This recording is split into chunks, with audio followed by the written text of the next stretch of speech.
My name is Eddie Williams. I am the Audiovisual Engineering Manager here at Infinite Networks. Infinite Audiovisual is the design, engineering, and installation of major AV systems, which can include digital signage, full office build-outs, which include custom AV spaces or just simple conference room spaces. Our customers range from Fortune 500 companies all the way down to mom and pops. We offer not only the structured cabling services, we also offer the design and installation services. So we are an all-in-one house that can give you a full package for audiovisual.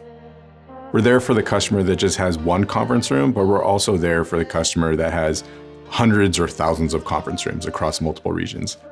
One of the benefits of us having a global reach is that we're able to maintain standards for our customers across multiple regions. We work in high-rise buildings.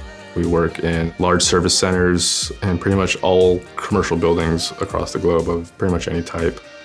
We've really been able to differentiate ourselves by building our deployment strategy with a proven process. So it's been being able to assess our customers' needs and wants and really helping them understand the different ways that they can reach their goals, but also understanding their internal processes and how we can mold ourselves to work with them effectively. And I like to consider myself a problem solver, and I approach every design almost as something that I need to solve. And part of that also is helping the customers also solve their problems. One thing I really enjoy is walking into a space or even just simply looking at a blueprint and working with a client to help them figure out how to best utilize these new spaces that they're building out.